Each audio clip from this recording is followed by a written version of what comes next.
als Jesus auf dieser Welt lebt, dann wird durch eine Gesellschaft, oder eine Gruppe Menschen in der Gesellschaft, die werden in einer sehr schlimmen Leben.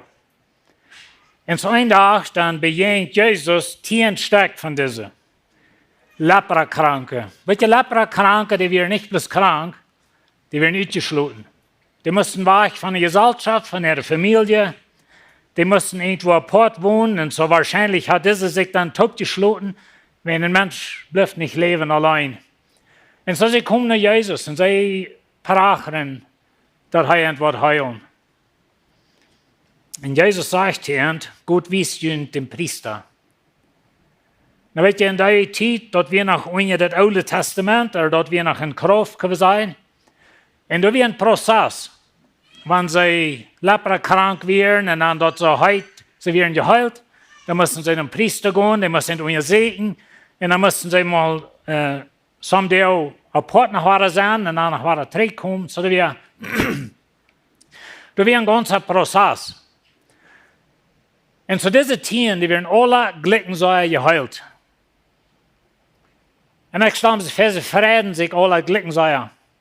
Aber einer von denen, der erinnert sich an den, was er geheilt hat. Und so hat er 3. Und er dankt Jesus, für das er ihn geheilt hat. Und Jesus fragt du, ich habe 10 geheilt, wo sind die 9?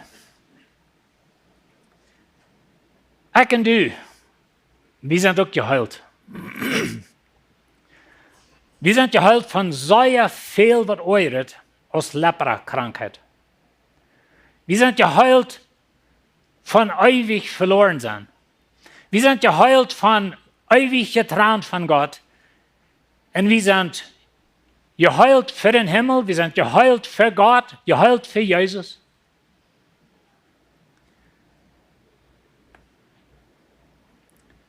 So besser mal 3 gehen. Aber kann es sein, dass wir auch manche Nähen sind, wir sind geheilt, aber wir haben vergessen von uns Heiler. Von daher, weil wir denken an Erinnern. Weil die Dankbarkeit kickt 3. Dankbarkeit kriegt nur, was hat Gott getan für mich? Und dann sagen wir Dankeschön. Wenn du in der Vergangenheit lebst, wegen deine negativen Dinge, wenn da Menschen, die haben alles getan, oder dort, was alle nicht geschafft haben in deinem Leben, dann kann das gleich ein sehr negatives Leben geben, das kann ein vergrünstes Leben geben. Aber wenn wir mal stillhalten, in 3 kicken und sozusagen 3 gehen nach Jesus und sagen Dankeschön für was du für mich getan hast. Na, von daher haben wir Danksagung und dort zum Tag, wo wir an denken, vielleicht was Gott für uns getan hat. Oder wir danken uns für das, was wir haben. Aber ich will uns alle Mut merken, dass wir 3 gehen, nur ans Heiler. So diese Lepra-Krankheit-Geschichte hat unsere Geschichte. Und ich will auch einer sein, was 3 geht.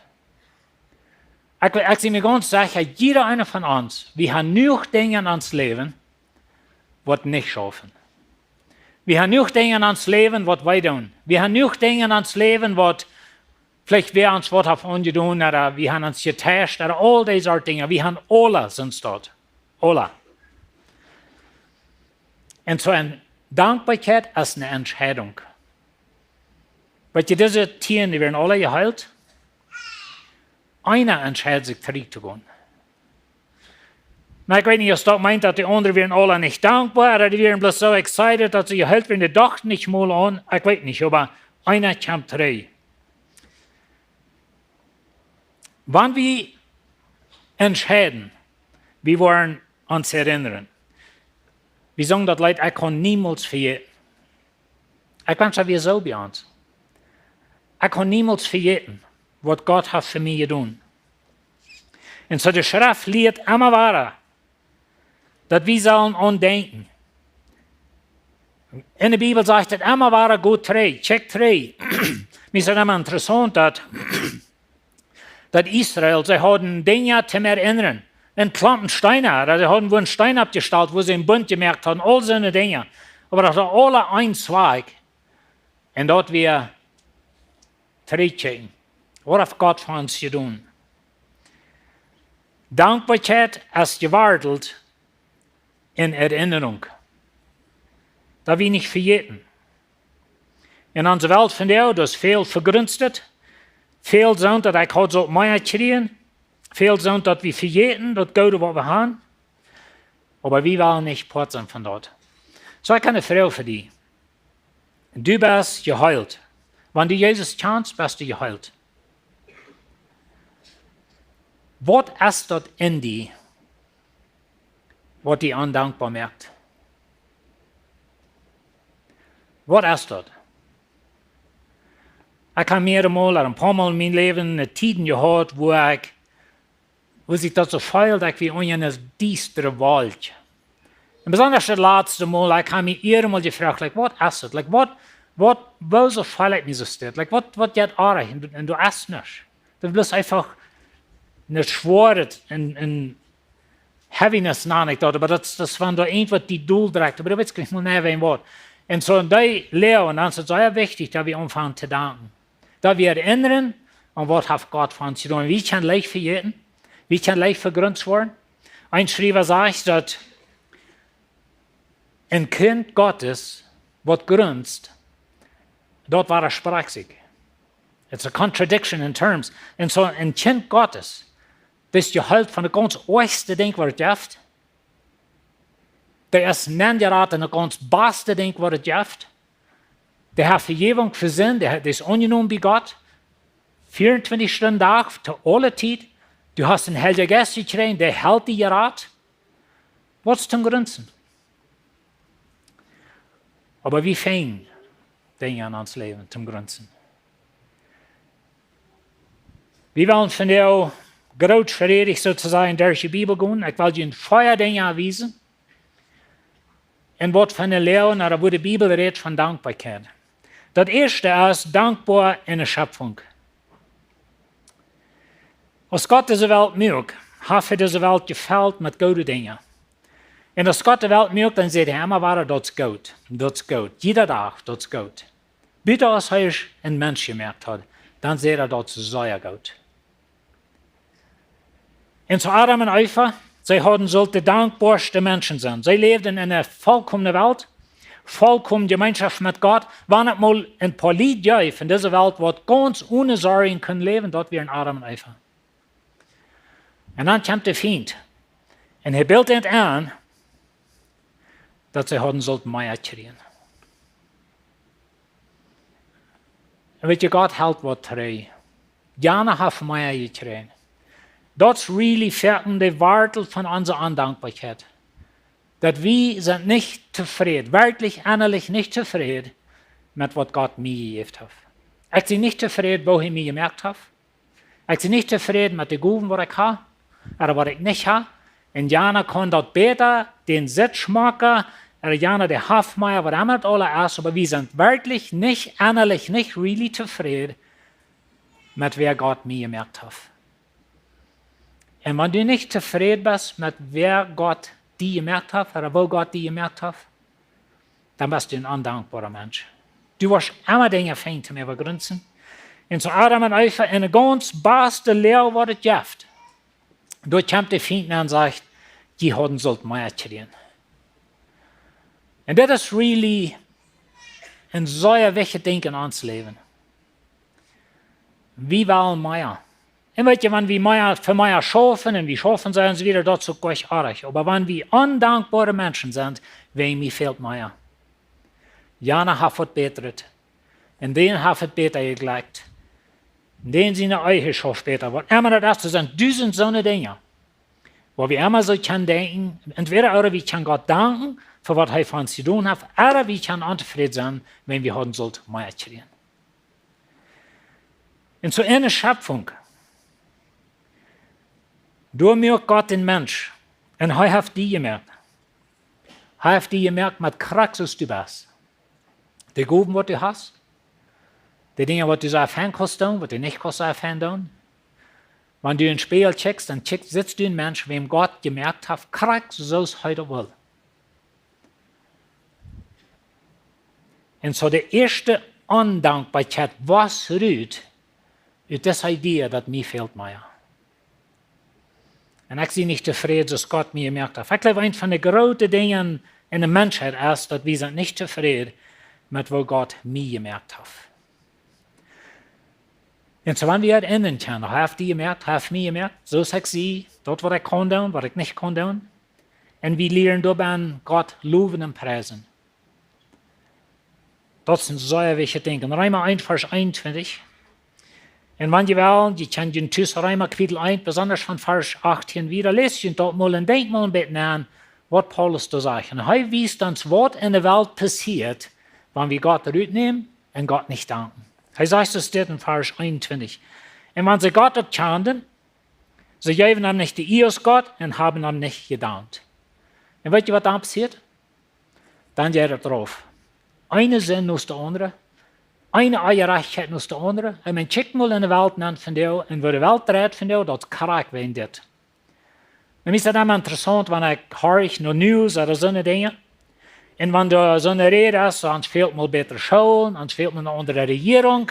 Und das, was wir hier in Mexiko sagen, uns fehlt eine andere Regierung. Und das ist auch so, dass das, aber uns fehlt das, uns fehlt eine andere Regierung, uns fehlt bessere Schulen, uns fehlt mal all diese Dinge. Und dann würde nicht mehr so viel Beise sein, würde nicht mehr so viel Scheiterie sein, würde nicht mehr so viele Menschen werden umgebracht, alle Wege und so weiter. Aber uns fehlen mal diese sozialen Programme, die machen wir mal besser dann.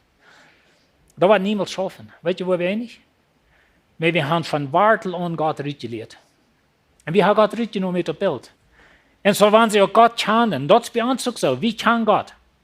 Die sind rein alle abgewaschen in ein Heim und in eine Gesellschaft, wo die von klein an von Gott gelehrt haben. Alle von uns.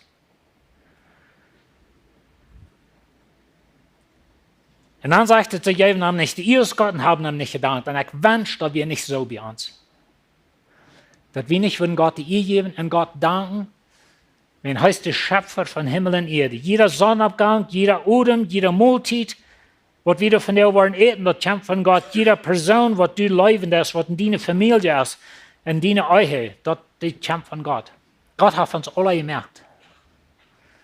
Und so eine Schöpfung. So Dankbarkeit fängt an, wenn wir mal still holen.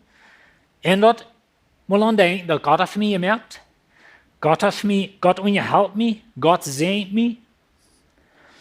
Ich habe noch einmal gesagt, dass ich eine sehr positive Frau.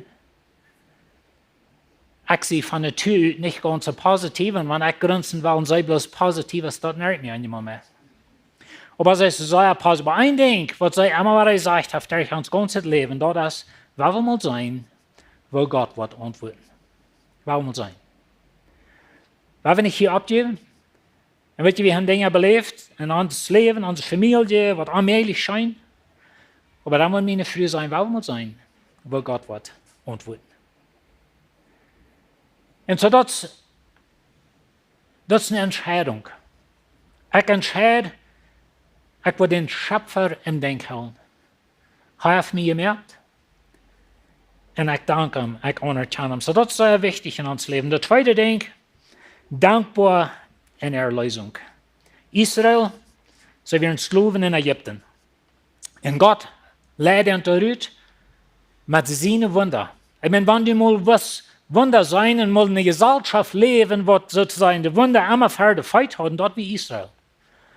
Wo Gott hinter die Ägypten Rüt führt, wo er hinter eine Wüste führt mit einem Wald und mit Vieh danach, wo er durch ein Meer nimmt, in der ägyptischen Armee verdrängt hängen, dort wie wichtig, dass er nicht mehr festnehmen und all so eine Dinge. Israel hat die größte Sehen belebt, was wir uns denken können. Und als sie durch das Rote Meer gingen, dann dankten sie Gott, sie sungen Danklied. Ich werde es nicht lesen, aber ich kann das selbst nur lesen. Und dann reisen sie wieder und dann wenden wir in Luther. Ein paar Kapitel in der Bibel, dann sagen sie das. 2. Mose 16,3. Sie sehen, wenn der Herr uns doch heute in Ägypten angebracht, du können wir uns bei den Fleischgruppen setzen und uns Brot satt essen. Nun hast du uns aber in der Wildnis gebracht, dass wir hier alle taub sollen, vor Hunger sterben. Dann weet je, ich habe mir mal so gedacht, dass wenn du was mal sein, wo geduldig Gott ist, dann lese die Geschichte von Israel. Nicht bloß hier, aber durch ganze Rechte und Jesuabücher und alle Wehen. Und so Gott, wie immer war gnädig zu ihnen, immer war halbend, aber sie wären schrecklich unzufriedene Menschen. Man alle wundern, wie denken an mal so, boy, wenn wir mal dit Wunder beleven, oder dort Wunder, wenn mal dein Mensch geheilt wird, oder ja, oder so wieder, dann wird wir dankbare Menschen sein. Weißt du, was da wird passieren? Du wirst kriegst so viel Grund, als du nicht bist, because das eine Entscheidung. Und so was ist in deinem Leben, was die mehr grünzen. Als ein Kind Gottes, denk dir mal an. Du bist von der halben Himmel geraten. Du bist von Unvergebung nur Vergebung. Du bist von euer Reich nur ihr Reich. Du hast rein alles, was der Himmel zu beiden hat, das dient. Und du bist ein vergrünzter Mensch. Wo schafft das?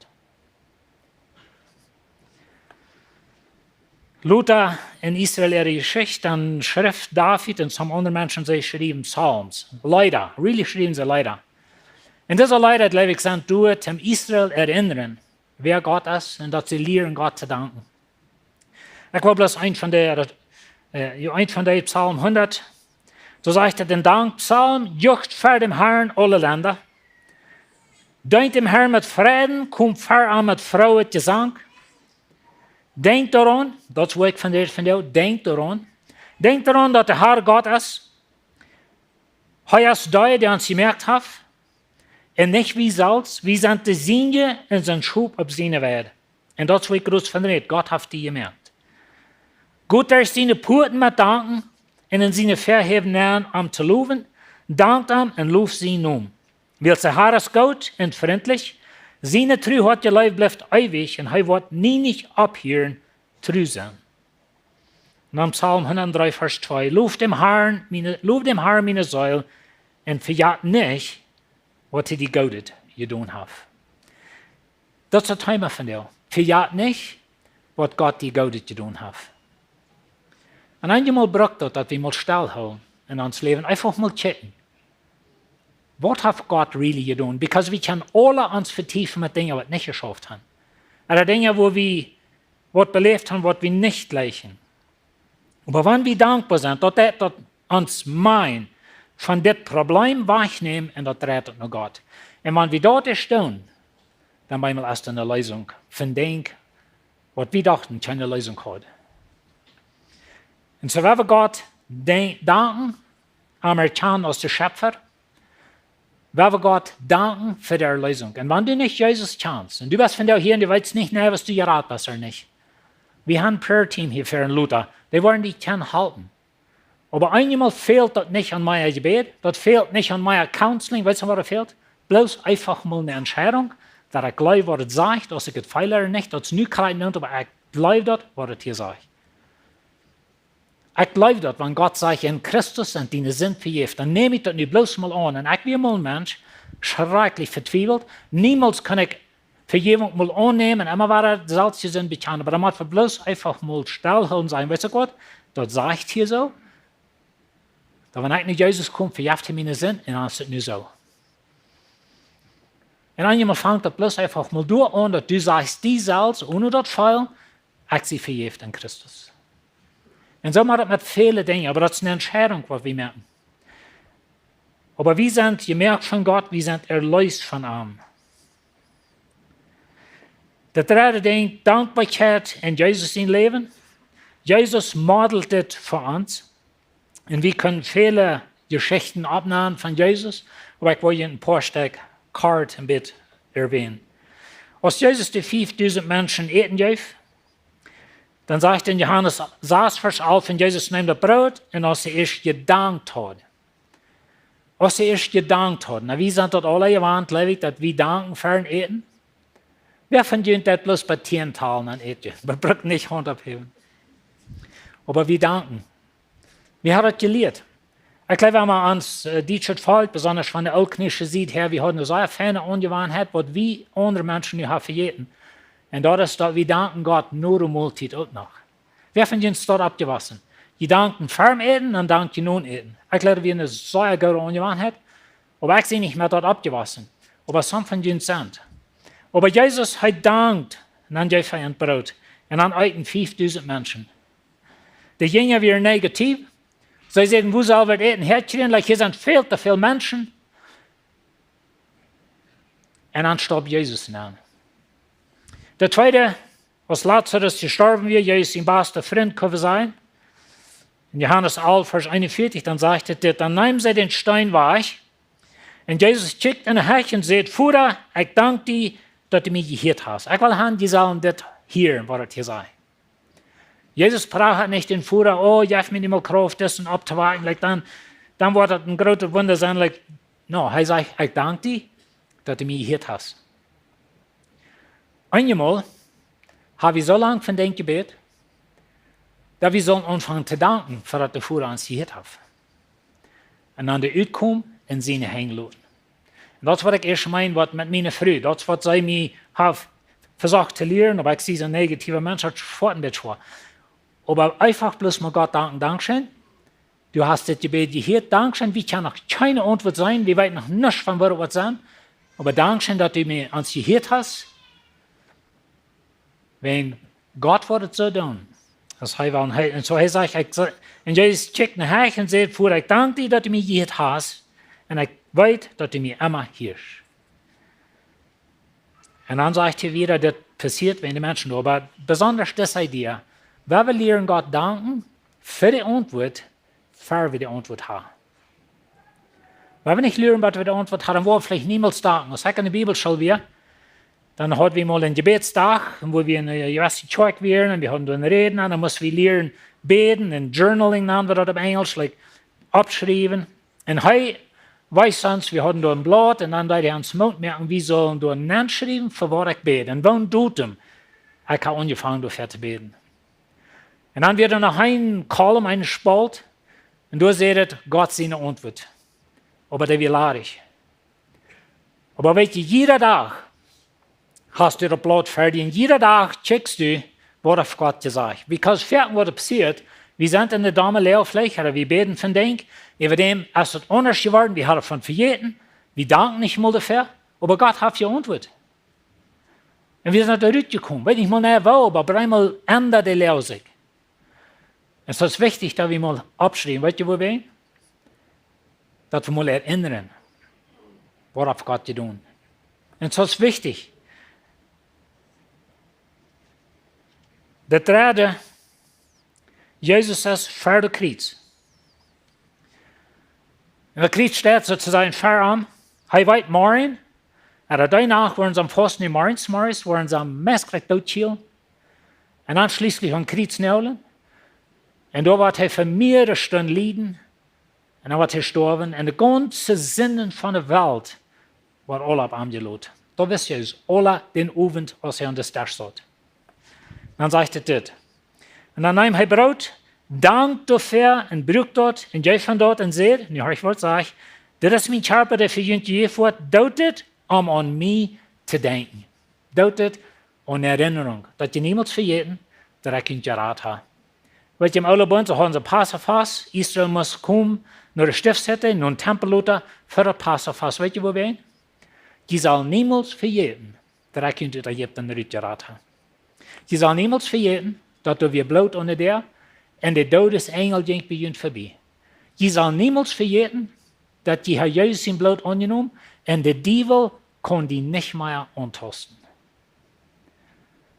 Und so wir haben einmal aufgemal, aus einer Erinnerung an dort. Aber das sind sehr, sehr wichtige Dinge, dass wir erinnern, was hat Gott für mich getan.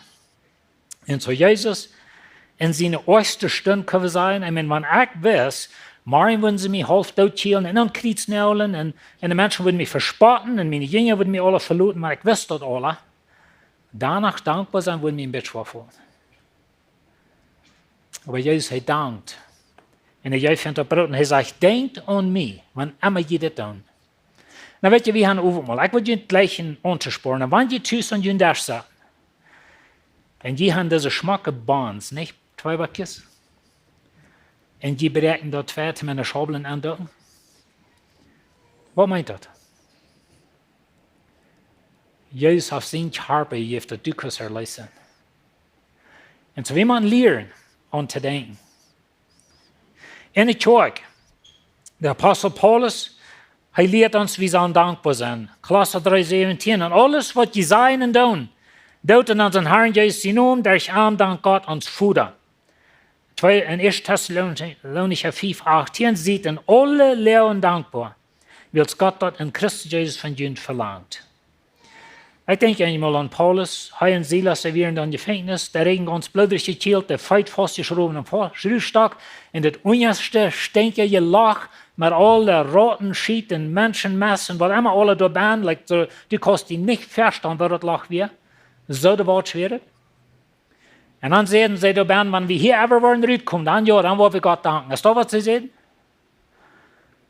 Sie den Gott danken, sie lobten, sie singen Dank leider, außer ob der erste Lehr wäre. Ich kann dir nicht versprechen, dass immer was Erdbeben geben und die wollen von alles loskommen. Aber wir müssen lernen, dass ich entscheide, Gott zu danken, wenn ich keine Ursache sei zum Danken. Das ist, wo wir Gott danken. Nicht, wenn ich alles scheint. Nicht, wenn wir Dank sagen können bei der Kirche und wir können es nicht klicken, wenn wir haben uns das schrecklich voll gefreut. Nicht dann. Aber wenn die Dinge schwer sind. Und so Paulus lehrt uns in alle Lehren. Und so wenn wir dankbar sind, dort hat uns Gedanken weich von unseren Problemen nur Gott. In das letzte Ding dankbar in der Ewigkeit. Offenbarung 7, Vers 12, Johannes beschrift hier eine ganze Herde Menschen im Himmel. Und er sagte das in Segen, Amen, Sehen, in Heiligkeit, in Weisheit, in Dank, in ihr, in Kraft, in Gewalt, gehört unseren Gott von Ewigkeit zu Ewigkeit. Und welche Lied?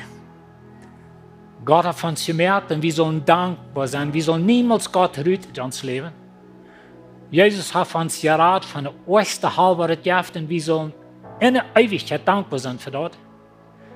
Und nu zijn we in de kerk, we hebben viele gute Dinge, we hebben Schmackgebied und wir bauen ein Schmackgebied. Und so wir haben so viele gute Dinge, weil wir Gott nu in das Kirchenleben danken. Aber dann in der Ewigkeit. Und wir haben uns einmal gefragt, dass in der Ewigkeit wird eine besondere Stufe sein für die Mennoniten, weil das muss nach wo Stall gehen, nicht? Aber das wird nicht so sein. Wir wollen alle danken, juchen. En ik wil daar eenmaal woord spelen in Himmel wat zijn, maar wat zo zijn als ik dat lees, dat leef ik. Aber in der Ewigkeit Gott danken. Und so werden wir nicht vergessen. Ich kann nicht vergessen, was Gott getan hat. Und so werden wir nicht bloß von dir danken und uns Fans antreten, wie wir einen schönen Tag haben von dir, aber ein dankbares Leben leben. Weißt du, wenn dein Hort dankbar ist, dort geht er gut in Leben. Solange ich bloß vergründet sehe, und ich glaube, ich habe so Meier kriegen und ich mich traf Meier und all diese Dinge, wollte ich niemals geben. Aber wenn ich dankbar bin für was ich habe, und ich danke Gott, wenn er auf mich gemerkt hat, auf mich geraten, ich sehe von der in die Kirche, dort sind Sharp und ich kann meine Gaben hier brauchen und ich sehe einfach bloß dankbar, aber in der Ewigkeit, dort geht auch eben und wo ich gebe mit meiner Zeit, meine Gaben, mein Geld, alles was ich habe. Gott hat mir das gegeben, zum Abend danken. So ich will ihn anspornen. Wir wollen uns lernen, dankbare Menschen sind. Wir haben so sehr viele Dinge, die da even reich sind. In Fanschaften. Wenn wir alle something haben, was nicht so scheint, aber wir haben alle genug. Und Gott hat genug in uns Leben getan. Damit wir dankbare Menschen sein. Amen. Ein vergrünzter Christ, der passt nicht taub. Wir wollen uns das auflernen. Ich prefer, dass ihr abstimmt. Ziemlich schon vorher, Dankeschön für den Wort. Dankeschön, dass du uns anspornen lässt, dass wir dankbar sind. Wir haben sehr viel zum dankbar sein. Aber eben die schweren Dinge, help uns durchbauen, dankbar sein. Wenn du hast uns gemerkt, du hast uns erlöst, wir sind in der Kirche, wir haben eine Ewigkeit für uns und wir können wirklich danken. Amen.